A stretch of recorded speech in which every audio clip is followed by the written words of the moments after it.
Hey all, welcome to my channel. So இந்த வீடியோவில் நீங்கள் என்ன பார்க்க போகிறீங்க அப்படின்னா கிளாஸ் 6 டேர்ம் 1 இங்கிலீஷ் புக்கில் இருக்கிற ப்ரோஸ் 1 சி டர்ட்டில்ஸோட செக்ஷன் 3 தான் இன்னைக்கு பார்க்க போகிறோம். So first and second section பார்த்துட்டு வந்துடுங்க. ஆல்ரெடி வீடியோஸ் அப்லோட் பண்ணியாச்சு. ஸோ அதை பார்த்தா தான் அதோட கண்டினியூஷன் இது ஈஸியாக உங்களுக்கு கன்வே ஆகும். So let's get into the video. So section 3 பார்த்தீங்க அப்படின்னா many of these tiny hatchlings, which weigh less than 20 grams each, will not even reach the sea. இந்த மாதிரி வெளியே வந்த குட்டீஸ் எல்லாமே என்ன பண்ணுவோம் அப்படின்னா 20 கிராம்ஸ்க்கு கீழே தான் இருக்கும். ஸோ அப்படி இருக்கிறது வந்து சீக்கு போக முடியாது. They will fall prey to crabs or birds even before they reach the water. So அது லேண்டில் இருந்து சீக்கு போகிற கேப்பில் அதை எதெல்லாம் சாப்பிட்ரும்? பேர்ட்ஸ் சாப்பிட்ரும், அப்படி இல்லைன்னா கிராப்ஸ் சாப்பிட்ரும். சரியா? கிராப்ஸ்னா இந்த நண்டு, ரைட்?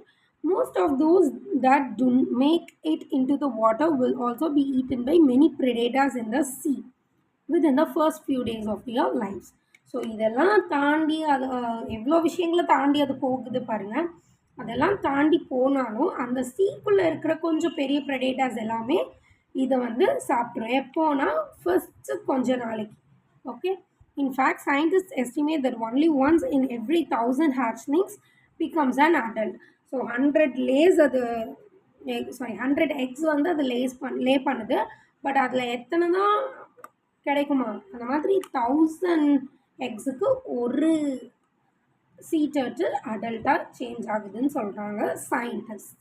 சரியா? It is perhaps to ensure that enough hatchlings survive to keep the species going that sea turtles lay so many eggs. So அதுவும் என்னென்ன பண்ணுது, தன்னோட ஹேட்ச்லிங்ஸை சர்வை பண்ணுறதுக்கு நிறைய ஸ்பீஷீஸ் வந்து நம்ம லே பண்ண விடணும் அப்படின்ட்டு அது ஹண்ட்ரட்ஸ் ஆஃப் எக்ஸ் வந்து லே பண்ணுது. ஸோ சர்வைவ்னா இங்கே என்ன கொடுத்துருக்காங்கன்னு பாருங்கள். Continue to live. சர்வைவ்னா என்னது? நம்ம கஷ்டப்பட்டு வாழ்கிறது தான் survive. After many years of swimming in the open ocean, the female hatchlings that have become adults return to the same beach where they born. Right? இவ்வளோ வருஷம் கழித்து அது அடல்ட்டாக சேஞ்ச் ஆனதுக்கு அப்புறம் அதில் இருக்கிற ஃபீமேல் டர்ட்டில்ஸை என்ன பண்ணும் அப்படின்னா எங்கே பிறந்துச்சோ அந்த பீச்சுக்கே வரும். Return to the same beach where they were born. எங்கே அது பிறந்துச்சோ அந்த பீச்சுக்கே தான் அது வரும். They come there to lay their own eggs. எதுக்கு? அது எக்கை லே பண்ணுறதுக்கு வரும். அது ஒரு அம்மாவாக வரும். How they manage to find the place after so many years in the sea is one of the many mysteries of these fascinating reptiles. So ரொம்ப வருஷம் கழித்து எவ்வளோ டிஸ்டன்ஸில் இருந்தாலும் அது கரெக்டாக அந்த பீச்சுக்கு வந்துடும். அதுதான் இன்னைக்கு வரைக்கும் ஒரு பெரிய மிஸ்ட்ரியாக இருக்குது. மிஸ்ட்ரினா என்ன கொடுத்துருக்காங்க? Facts that R difficult to understand. அது எப்படி நடக்குதுன்னே இன்னைக்கு வரைக்கும் யாராலையும் கண்டுபிடிக்க முடியல. தென் ஆஃப் தீஸ் ஃபேசினேட்டிங் ரெப்டைல்ஸ். ஃபேசினேட்டிங்னா என்ன கொடுத்துருக்காங்க? Attracting greatly. ரொம்ப அட்ராக்டிவான ஒரு விஷயம் சீ டர்ட்டில்ஸ் கிட்ட அப்படின்னா அது இந்த விஷயம்தான். Sea turtles are among the many wonderful creatures we share this planet with. So sea turtles வந்து ரொம்ப ஒரு அழகான கிரியேச்சர். நம்ம இந்த பிளானட் கிட்ட நிறைய கிரியேச்சர் கிட்ட ஷேர் பண்ணுறோம் அப்படி தானே. அதில் ஒன்று ரொம்ப அழகானது சீ டர்ட்டில் அப்படின்னு சொல்கிறாங்க. They have survived natural dangers for millions of years. So இது வந்து மில்லியன்ஸ் ஆஃப் இயர்ஸ்க்கு நேச்சுரல் டேஞ்சர்ஸ்னால் அதுக்கு இயற்கையாக நடக்கிற பல ப்ராப்ளம்ஸை அதை ஃபேஸ் பண்ணி சர்வைவ் ஆகுது. But sadly human activities during the last few decades have put them in a grave danger. So இது ரொம்ப வருஷத்துக்கு இருக்கும். இது லைக் ஹண்ட்ரட்ஸ் ஆஃப் இயர்ஸ்க்கு இது இருக்கும். பட் இப்போ லாஸ்ட் கொஞ்சம் டிகேட்ஸாக ஹியூமன்ஸ் பண்ணுற ஆக்டிவிட்டீஸ்னால இது வந்து ரொம்ப டேஞ்சரஸ் ஸ்பீஷீஸாக மாறிட்டு. ஸோ டீகேட் அப்படின்னா பீரியட் ஆஃப் 10 years. 10 years தான் 1 டீகேடுன்னு சொல்லுவாங்க, ரைட்? ஸோ அப்போ சில 10 இயர்ஸாகவே நம்ம வந்து நிறைய 10 இயர்ஸாகவே நம்ம வந்து அதை ப்ராப்ளமில் தான் மாற்றிட்டு இருக்கோம். There are many factors that threaten their survival. Reptiles like sea turtles வாழ்கிறதுக்கே நிறைய ப்ராப்ளம்ஸ் இருக்குது அப்படி தானே. அதை தாண்டி நம்மளுமே நிறைய ப்ராப்ளம்ஸ் அதுக்கு கொடுத்துட்ருக்கோம். People hunt them for their meat or collect their eggs. Sometimes they are accidentally trapped in the nests of motorboats. Problems like pollution, dumping of plastics into the ocean, and construction activities on nesting beaches also hurt their survival. எவ்வளோ விஷயம் இதை தாண்டி அதை hurt பண்ணுதுன்னு பாருங்க.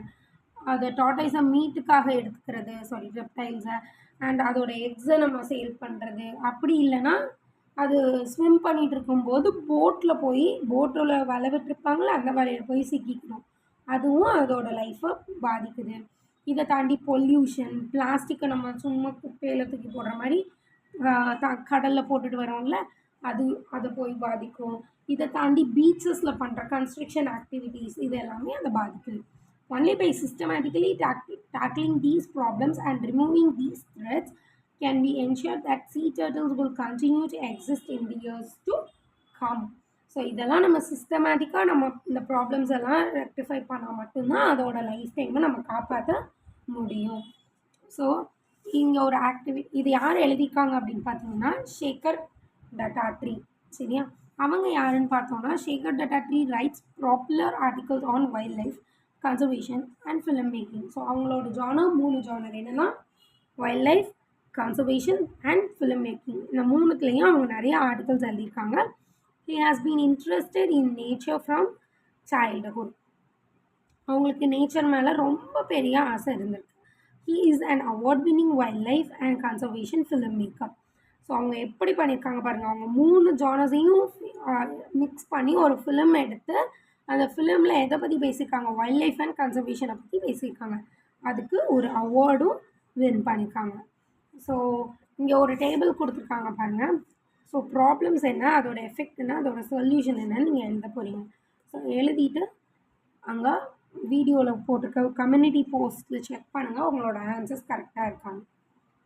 So நீங்கள் என்னென்ன நினைக்கிறீங்க, ப்ரிடேட்டர்ஸோட எஃபெக்ட் என்ன, சொல்யூஷன் என்ன, ஹியூமன் ஆக்டிவிட்டீஸோட எஃபெக்ட் என்ன, சொல்யூஷன் என்ன, கமெண்ட்ஸ் ஆன்சர் பண்ணுங்கள். Okay, so that's all for the prose 1 sea turtles. So 3 videos நம்ம அப்லோட் பண்ணியிருக்கோம், 3 பார்ட்ஸ். ஸோ இது தாண்டி இதோட book exercises and lesson plans உங்களுக்கு தேவைப்பட்டுச்சு அப்படின்னா கம்யூனிட்டி போஸ்ட்டில் இருக்குது, செக் பண்ணிக்கோங்க. அண்ட் இது 6th படிக்கிற ஸ்டூடெண்ட்ஸ்க்கு ஷேர் பண்ணுங்கள். And at the same time don't forget to subscribe. Bye bye.